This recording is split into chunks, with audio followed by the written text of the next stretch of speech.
March 1999, Manhattan. The phone rang at exactly 3:17 a.m. in Clive Davis's Upper East Side apartment. In the music industry, calls at this hour meant only one thing: crisis. Clive reached for the receiver with a sense of dread he'd learned to recognize over 4 decades in the business. But nothing could have prepared him for what he was about to hear. It was Rob, the night engineer at Hit Factory Studios. His voice was shaking. "Clive, you need to get down here. It's Whitney. She's been in the vocal booth for 6 hours and she can't sing. She's just sitting there crying and she won't come out." Clive looked at the clock. He had an 8 a.m. meeting with Sony executives. He was 67 years old and exhausted from weeks of non-stop negotiations. The logical decision would have been to send someone else, to call Whitney's manager, to handle it in the morning. But this wasn't just any artist. This was Whitney Houston, the voice he'd discovered in a New Jersey nightclub 17 years earlier. The woman he'd built into the biggest-selling female artist of all time. And more than that, this was someone he loved like a daughter. Clive was dressed and in his car within 10 minutes. As he drove through the empty streets of Manhattan toward the studio, he had no idea that what happened in the next 8 hours would not only save Whitney's career, but create one of the most powerful comeback albums in music history. If you want to discover the untold story of loyalty, redemption, and the moment when one man's faith in a fallen star changed everything, hit that subscribe button right now, because this story will show you what true mentorship really means. To understand the magnitude of that 3 a.m. phone call, you need to understand just how far Whitney Houston had fallen by March 1999. The woman who had once defined perfection in popular music, whose voice had been called a gift from God, whose string of #1 hits had made her untouchable, was now tabloid fodder. The headlines were brutal and relentless. Whitney's drug hell, Bobby's bad influence, the voice is gone. Every magazine cover showed unflattering photos. Every talk show made jokes. The woman who had sung the definitive version of the national anthem at the Super Bowl was now a punchline. The previous year had been particularly devastating. Whitney's 1998 album My Love Is Your Love had been delayed twice because she couldn't complete the vocal recordings. Studio engineers whispered about her deteriorating voice. Session musicians gossiped about her erratic behavior. And the media, smelling blood in the water, turned her personal struggles into a feeding frenzy. Her marriage to Bobby Brown had become a public disaster. Their fights were documented by paparazzi. Their arrests made headlines. And Whitney's mother, Cissy Houston, had publicly stated that the relationship was destroying her daughter. The drugs were real, though Whitney denied them for years. Cocaine, marijuana, alcohol. The combination was systematically destroying the instrument that had made her famous. Vocal coaches who worked with her during this period reported that her range had diminished, her control had weakened, and worst of all, her confidence was shattered. But perhaps the cruelest blow was the music industry's response. Radio stations were playing her less frequently. Award shows stopped calling. And labels that had once begged for her attention now treated her like damaged goods. Record executives at Arista were pressuring Clive Davis to drop Whitney from the label. The numbers were clear. Her last album had underperformed. Her public image was toxic. And investing more money in her career seemed like throwing good money after bad. But Clive Davis had built his legendary career on trusting his instincts over spreadsheets. And his instinct told him that Whitney Houston's voice, even damaged, was still the greatest instrument in popular music. The problem was that Whitney herself no longer believed it. The bond between Clive Davis and Whitney Houston began in 1983, but it was built on something deeper than a typical artist-executive relationship. Clive had seen something in 19-year-old Whitney that went beyond her obvious vocal ability. He'd seen vulnerability, hunger, and a desperate need for someone to believe in her completely. Their first meeting was at a New York nightclub, where Whitney was singing background for her mother, Cissy. Clive had been dragged there by a talent scout who insisted he had to hear this girl sing. The moment Whitney opened her mouth, Clive knew he was witnessing something historic. After the show, Clive approached Whitney and her mother with an offer that would change all their lives. But what made their relationship special wasn't the contract. It was the conversation that followed. Whitney had confessed her fears to Clive that night. "I don't know if I'm good enough," she'd told him. "Everyone says I can sing, but I see all these other talented people, and I wonder if I have what it takes to really make it." Clive's response became the foundation of their relationship. "Whitney, I'm going to tell you something that I need you to remember for the rest of your career. You don't just have talent. You have a gift that comes along once in a generation, and I'm going to spend every day making sure the world knows it. But more importantly, I'm going to make sure you never forget it." Over the next 15 years, Clive kept that promise. He didn't just produce Whitney's albums. He mentored her, protected her, and became the father figure she'd never really had. When Whitney was overwhelmed by sudden fame, Clive talked her through it. When she faced criticism for not being black enough, Clive defended her publicly. When she wanted to take acting roles that others said would hurt her music career, Clive supported her vision. But their relationship wasn't always smooth. They'd had massive fights over song selection, image decisions, and career direction. Whitney could be stubborn and Clive could be controlling. Yet through every disagreement, there was an underlying foundation of mutual respect and genuine love.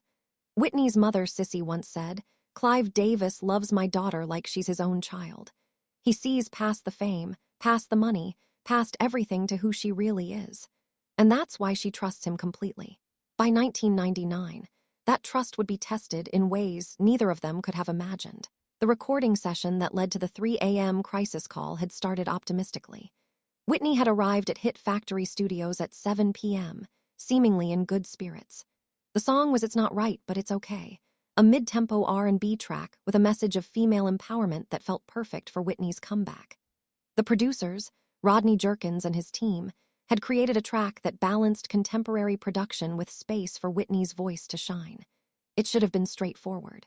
Whitney had recorded dozens of hits, in studios just like this one.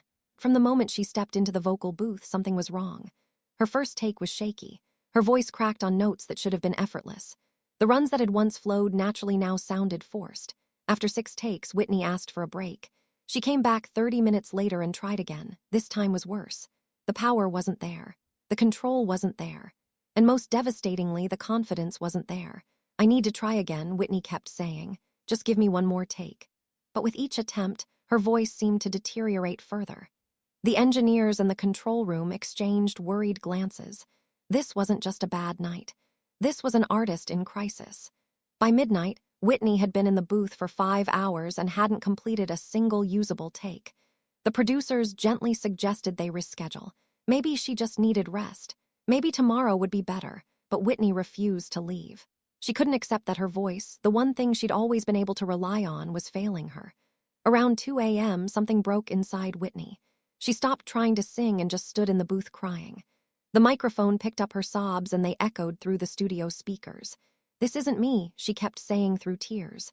"This isn't my voice. What happened to my voice?" Rob, the night engineer, made the decision to call Clive Davis. He'd worked with Whitney enough to know that this was beyond a simple bad recording session. This was a woman questioning her entire identity.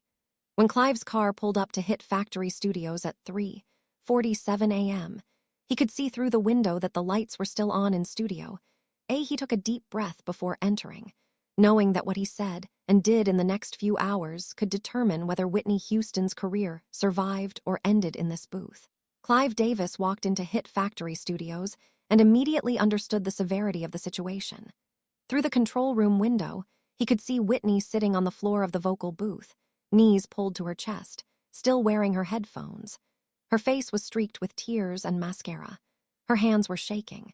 The producers and engineers looked exhausted and helpless. They'd spent 8 hours watching one of the greatest voices in music history completely fall apart. Clive thanked them for calling him, then did something that shocked everyone in the room. "Everyone out," he said firmly but calmly. "I need the studio completely empty." Now, the producers protested. They had a session booked. There was a deadline. The album was already delayed. Clive's response left no room for negotiation. "I don't care about the deadline. I don't care about the session. I care about that woman in there who is having a breakdown." So everyone leaves now, and nobody talks about this to anyone, ever. Within 5 minutes, the studio was empty except for Clive and Whitney. He turned off all the recording equipment, walked into the vocal booth, and sat down on the floor next to her. For several minutes, neither of them spoke. Finally, Whitney broke the silence. "I can't do it anymore, Clive. I can't sing. My voice is gone and I don't know how to get it back." Clive took her hand. "Tell me what's really going on. This isn't about one recording session." What happened that brought Whitney Houston to this moment was a confession that lasted 3 hours. She told Clive everything. The drugs, the extent of the drug use, how Bobby Brown's influence had accelerated her addiction, how she'd been hiding the severity of her substance abuse from everyone, including her family. She told him about the panic attacks before performances, about the times she'd gotten high just to have the courage to step on stage, about the shame she felt every time she saw herself in the tabloids. She told him about the vocal damage, how she could feel her voice deteriorating with each passing month, how notes that used to be effortless now required strain, how her range was shrinking and her control was slipping. But most heartbreakingly, she told him about the fear. "I'm terrified that I'm becoming irrelevant," she whispered. "The industry is forgetting about me. My fans are disappointed in me. And I look at new artists coming up and I think maybe it's time for me to just disappear." Clive listened to every word without interrupting. When Whitney finally finished, emotionally exhausted from the confession, he looked at her with an expression of fierce determination. "Now you listen to me," he said, "and I need you to hear every word I'm about to say." What Clive Davis said to Whitney Houston in that empty recording studio at 5 a.m. became the turning point not just of her career, but of her life. "Whitney, do you remember what I told you the first night we met?" Clive began.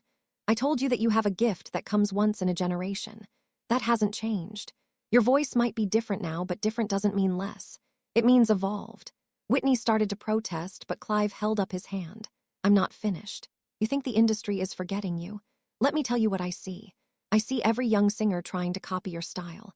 I see your songs still playing on the radio 15 years after their release. I see your influence in every vocal run, every power ballad, every national anthem that gets sung. You're not becoming irrelevant, Whitney. You are the standard by which everyone else is measured." But Clive's voice grew softer as he addressed the harder truth. "However, and you need to hear this, what is destroying your voice isn't time or age or changing trends. It's the drugs. The cocaine is damaging your vocal cords. The lifestyle is destroying your instrument. And if you continue down this path, you will lose your voice permanently." Whitney looked away, tears streaming down her face. "I know. I've known for a long time. I just don't know how to stop." Clive's response was simple and powerful. "Then let me help you. Not as your label executive, not as your producer. As someone who loves you and refuses to watch you destroy yourself." He outlined a plan right there on the studio floor. First, Whitney would take a 2-month break from all recording and performances. No deadlines, no pressure. Second, she would enter a private treatment facility that Clive had already researched.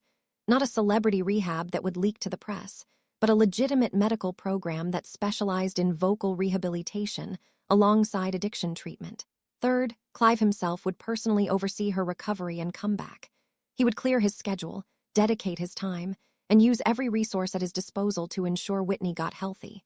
And finally, most importantly, they would finish this album together, but only when Whitney was ready. Not when the label demanded it, not when the shareholders wanted it, when Whitney Houston felt strong enough to sing again. But then Clive said something that broke through Whitney's defenses completely. "Whitney, I didn't drive to this studio at 3 a.m. because you're my biggest asset. I came because you're family. And family doesn't give up on each other, no matter how dark things get. I watched you grow from a 19-year-old girl into the greatest voice of our generation. And I'll be damned if I'm going to watch you disappear without fighting for you with everything I have." Whitney collapsed into Clive's arms and sobbed. 20 years of pressure, pain, and pretending crumbled in that moment. For the first time in years, she wasn't Whitney Houston, the superstar. She was just a broken woman being held by someone who genuinely cared whether she lived or died. They stayed in that studio until sunrise, planning her recovery and her comeback. When they finally emerged at 7 a.m., both exhausted but determined, Whitney asked Clive one final question. "Why do you still believe in me when everyone else has given up?" Clive's answer was simple. "Because I've heard what your voice sounds like when you're free from pain. And the world needs to hear it again." What happened in the weeks following that crisis intervention became the most closely guarded secret in the music industry. Clive Davis used every bit of his influence to keep Whitney's treatment private. He personally called radio station executives, magazine editors, and industry insiders to request discretion. Surprisingly, most of them honored that request. The official story released to the press was simple. Whitney Houston was taking a brief hiatus to focus on her health and family. No mention of rehab, no mention of the breakdown, no mention of the 3 a.m. crisis. For 2 months, Whitney disappeared from public view. She entered a private facility in Arizona that specialized in both addiction recovery and vocal rehabilitation. The program was intense. Individual therapy, group sessions, medical treatment for the physical damage the drugs had caused, and most crucially, vocal therapy to repair and rebuild her damaged instrument. Clive visited every single week. He would fly to Arizona, spend hours with Whitney, and then fly back to New York to manage the label. His dedication was absolute, but the real work was happening inside Whitney. For the first time in years, she was forced to confront the demons she'd been running from: the pressure of perfection, the fear of failure, the toxic relationship with Bobby Brown, the pain of living in a fishbowl. And through that confrontation, something remarkable began to happen. Her voice started to come back. Not the same voice she'd had at 25, but something different, something more mature, more textured, more real. When Whitney completed her treatment program and returned to New York in June 1999, she called Clive with 4 words that made him cry: "I'm ready to sing." The recording sessions that followed were unlike anything Whitney had experienced before. Clive had assembled a team of producers who understood that they weren't just making an album. They were documenting a resurrection. It's Not Right, But It's Okay, the song she'd broken down trying to record, became the first track they tackled again. This time, Whitney walked into the booth with something she hadn't had in years: clarity. The take they used for the final version was recorded in one shot. Whitney sang it straight through, pouring every ounce of pain, defiance, and strength into the performance. When she finished, there was absolute silence in the control room. Then Clive started crying. The producers started crying. And Whitney, standing in the booth, smiled for the first time in months. "That's my voice," she said. "That's me." The My Love Is Your Love album was completed over the next 3 months. Every song reflected Whitney's journey. Heartbreak Hotels spoke to her troubled marriage. I Learned From the Best addressed her regrets. And the title track, My Love Is Your Love, became a powerful declaration of enduring love and commitment. But the song that meant the most to Whitney was one that almost didn't make the album. I Bow Out was a deeply personal ballad about knowing when to let go of what's destroying you. Whitney insisted on including it, even though Arista executives worried it was too vulnerable, too raw. Clive fought for the song's inclusion. "This is Whitney's truth," he told the label, "and truth is what's going to make this album connect." He was right. When My Love Is Your Love was released in November 1999, industry insiders were skeptical. Whitney's troubled reputation preceded the album. Radio stations were hesitant to commit to singles, and critics sharpened their knives, ready to write the obituary of her career. The first single, It's Not Right, But It's Okay, dropped in February 1999, several months before the full album. Initial airplay was modest. Some stations played it out of loyalty to Whitney's past. Others were waiting to see public reaction before committing. But then something unexpected happened. Women started calling radio stations requesting the song. Not just young women, but women of all ages who connected with the message of the lyrics. It became an anthem for anyone who had survived a toxic relationship. Within 3 weeks, It's Not Right, But It's Okay was the most requested song on urban contemporary stations across America. Within 6 weeks, it hit number 4 on the Billboard Hot 100. And within 3 months, Whitney Houston had her first top 10 hit in years, proving that rumors of her irrelevance had been greatly exaggerated. But the real vindication came at the 1999 MTV Video Music Awards. Whitney had been hesitant to perform live. The last thing she wanted was to be the subject of more tabloid speculation about her voice. Clive convinced her to take the risk. "The world needs to see that you're back," he told her. "Not just back, but better than they remember." On September 9, 1999, Whitney Houston walked onto the MTV VMA stage to perform It's Not Right, But It's Okay. The audience of music industry insiders and celebrities didn't know what to expect. Would this be a disaster? Would Whitney's voice crack? Would she prove the critics right? What happened next silenced every doubter in that arena. Whitney sang with a power and confidence that reminded everyone why she had dominated music for over a decade. Her voice wasn't the pure, crystalline instrument of her youth. It was something more complex, more textured. It carried the weight of experience, pain, and survival. When she hit the final note and held it with absolute control, the entire arena erupted. Artists who had been sitting on their hands stood up and cheered. Critics who had written her off scrambled to revise their reviews. And Clive Davis, watching from backstage, knew that the woman he'd sat with on a studio floor at 3 a.m. had not just survived. She had triumphed. The performance became one of the most talked about moments of the decade. It wasn't just a comeback. It was a statement. Whitney Houston was still the voice. The My Love Is Your Love album went on to sell over 10 million copies worldwide. It earned Whitney 4 Grammy nominations and restored her position as one of music's elite artists. But more importantly, it proved that redemption was possible, even in an industry that usually discards its damaged stars. What the public never knew about Whitney's comeback was the personal cost Clive Davis paid to make it happen. When Clive had diverted company resources to Whitney's treatment and taken personal control of her album, Arista's parent company, BMG, was furious. Board members questioned his judgment. Shareholders demanded explanations. And rival executives within the company began plotting to remove him from power. Clive was risking everything for one artist, an artist who, by all industry standards, should have been dropped from the label. The meetings were brutal. Financial analysts presented data showing that Whitney was a bad investment.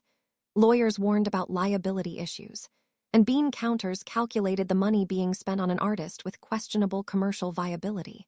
But Clive never wavered. In one particularly contentious board meeting, a BMG executive demanded Clive justify his decision. With all due respect, Clive, why are you spending so much of the company's time and money on Whitney Houston when we have younger artists with better prospects? Clive's response became legendary within the industry. He stood up, looked directly at the executive, and spoke with a passion that silenced the room. I'll tell you why. Because 15 years ago, a 19-year-old girl trusted me with her voice and her career. Because I made her a promise that I would never give up on her. Because loyalty isn't a business strategy, it's a character trait. And because if this company is going to discard artists the moment they struggle, then we don't deserve to be in the music business. He paused, letting his words sink in. But since you want to talk about business, let me give you some numbers. When Whitney's comeback succeeds, and it will succeed, this label will make back every penny we've invested and more. When other artists see that we stand by our people, they'll want to sign with us. And when the industry sees that Arista doesn't throw away legends, our reputation will be worth more than any quarterly earnings report. The room was silent. Then Clive delivered his final statement. Now, I'm going back to work on Whitney's album. You can either support me or fire me, but you're not going to stop me from keeping my promise. BMG didn't fire him. And when My Love Is Your Love became a massive success, those same executives who had questioned Clive's judgment were quick to take credit for supporting the project. But Clive never forgot who had stood by him during the crisis, and Whitney never forgot what he had risked for her. Years later, Whitney Houston finally opened up about what that 3 a.m. intervention meant to her. In a 2009 interview with Oprah Winfrey, just 3 years before her death, Whitney spoke about her relationship with Clive Davis in a way she never had before. Oprah asked the question everyone wanted answered. What made Clive different from all the other people in your life? Whitney's response was emotional and revealing. Clive never wanted anything from me except for me to be okay. Everyone else in my life, they wanted the voice, the performances, the image, the money. But Clive just wanted me to survive. She paused, tears forming in her eyes.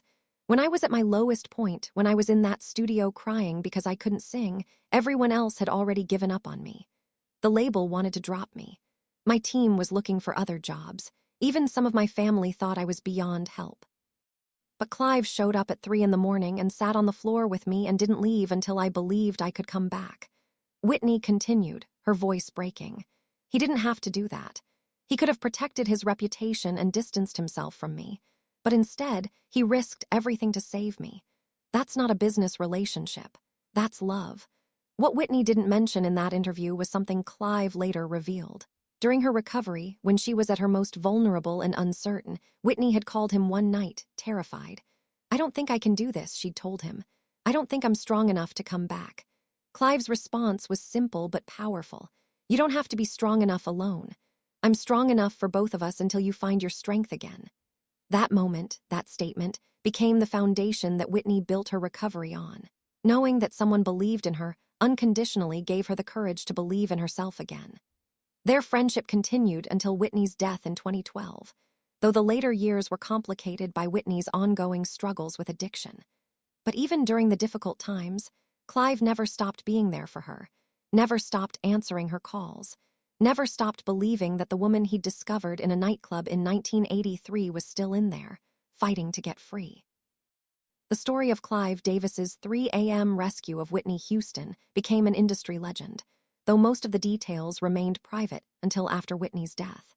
But the impact of that night, and the choices both Clive and Whitney made in its aftermath, rippled through the music industry in ways that are still felt today. The My Love Is Your Love album didn't just save Whitney's career.